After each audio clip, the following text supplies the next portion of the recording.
Shalom, shalom, Israel. First and foremost, I want to give all honor, glory, and praises unto Yahawah, Ba'ashem YAHAWASHI, Ba'ashem Rakakwadash. Double honors to the elders and apostles of great millstone. Shalom to my Akim Wa'akwathium, who are diligently waiting to be delivered from this final captivity. This is Brother Kawakub coming at you with another lesson, Luke chapter 9, verse 25. For what is a man advantage if he gain the whole world and lose himself or be cast away? And today's lesson is going to be on, bear with me one moment.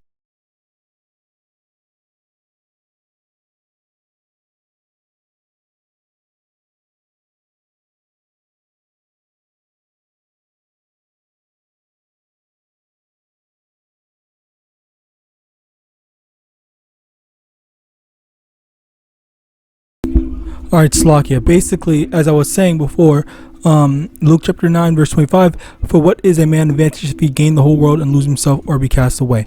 And what we're going to be doing a lesson on is this anime that I saw a couple of years back, and I stopped watching it, and then recently I came back to it, and basically the whole, not really the whole anime, but the beginning and the end are the real spiritual aspects of it, and it's very, very beautiful. All right, it's very beautiful in that sense. But overall, like, yeah. Anyway, so basically, in the beginning of the anime, there's this lord or whatever, Japanese lord or shogun, whatever the fuck he is, that is he's very poor, like his land is trash, and he's like, he really wants to, help make his situation better.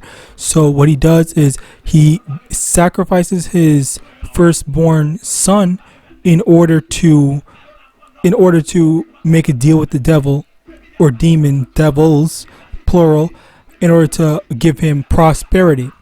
And already, if you can, you should know, you can make the comparison to, or the parallel to real life, that how people are actually ready and readily available to sacrifice themselves, give up their sacrifice themselves, or offer themselves up to the spiritual as well as the physical demon Satan, in order to thrive on this side. All right. And that's what happened. Basically, they do thrive, as well as the Lord that sacrificed in this media. He thrives. All right, and his son is suffering terribly. All right, suffering miserably because he was sacrificed. And let me actually get this.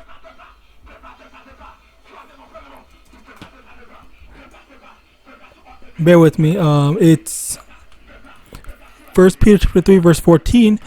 And if ye suffer for righteousness' sake, happy are ye, and be not afraid of their terror, neither be troubled. So when you are able to be patient and just go through the hardships, which is what we do now, all right, we don't seek validation or prosperity through the spiritual demon Satan. All right, because yes, the Lord made Yahawadah made it so that Satan can bless people. Satan can give people riches, but the thing is that those riches are temporal. Okay, so we have to be willing to not sacrifice, to suffer on this side right now temporarily, because let me actually get that. 2 Corinthians chapter 4 verse 16, for which cause we faint not, but though our outward man perish, yet the inward man is renewed day by day. For our light affliction, which is but for a moment, worketh for us a far more exceeding and eternal weight of glory, while we look not at the things which are seen, but the things which are not seen. For the things which are seen are temporal, but the things which are not seen are eternal. Slakia. So basically,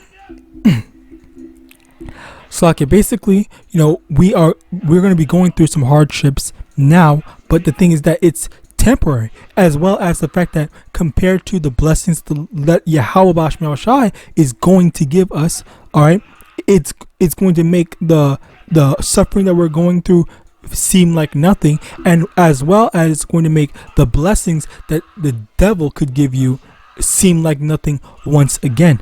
All right. Also, on top of that, the blessing that the devil the devil gives you is always temporal. These people, they always lose it at the end, / they're going to lose it by the time the Lord destroys this place. All right. So the comparison, let's go into the comparison here, where just spoiler alert, I guess, if you want to watch it, you can watch it, then just stop this video. If you don't want to watch it, okay, because you can if you want, I guess. It's it's kind of tragic, but yeah, at the same time, like, it's a good thing to watch in terms of like desensitizing yourself and getting yourself ready for the bad things that are to come during Jacob's trouble. Anyway, aside from that, so spoiler alert, at the end of the anime, what happened was that the father, all right, because this is the main character, this is the boy that was sacrificed, the firstborn that was sacrificed. At the end of it, he basically kills all the demons and gets his body back, and the father realizes that if he had kept his son and didn't sacrifice him to the demons, then he could have, this was in universe, he could have had his son bring back glory to his land, to his people and whatnot. He basically acknowledged that the power that he needed was from his son, and that he regrets sacrificing him because it was his son that was going to make everything all right if he had just let him live properly.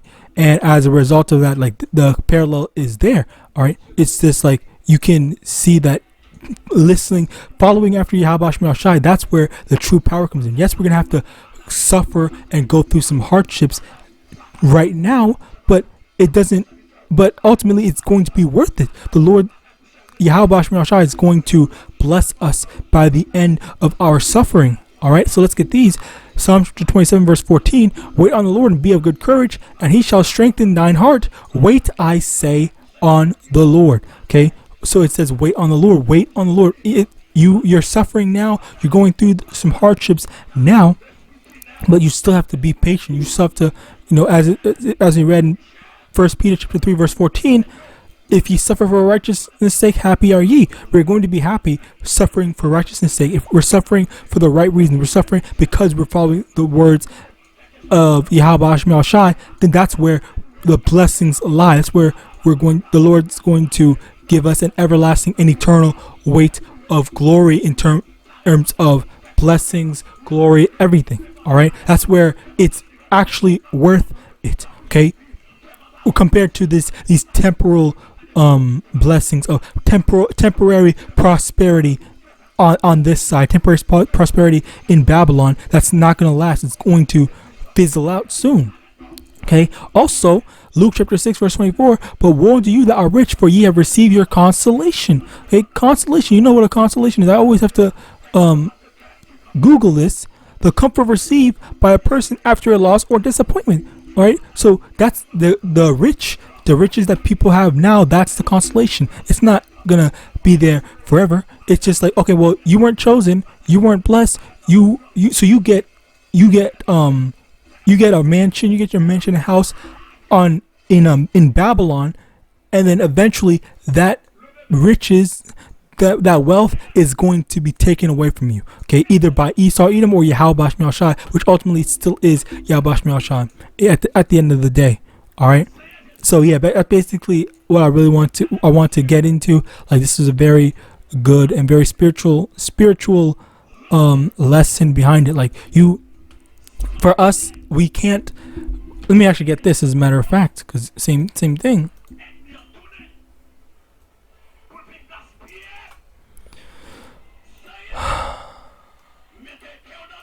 1 Timothy chapter 6 verse 10, for the love of money is the root of all evil, which while some coveted after, they have erred from the faith and pierced themselves through with many sorrows. Okay, so having the love of money, all right, it's not money that's the root of all evil. It's the love of money, thinking that, or making money your number one priority in literally everything, and not just having patience to say like, okay, you know what, I'm gonna wait for the Lord to bless me. I'm gonna wait for the Lord to say when it's time for me to get the things that I want and to not have to suffer anymore. Okay, so this is the thing that we need to really understand and remember going forward. All right, be patient. All right, so with that, I pray this lesson was edifying. I want to give all honor, glory, and praises unto YAHAWAH, YAHAWASHI, YAHAWASHI, the elders and apostles, great millstone, abad, and shalom.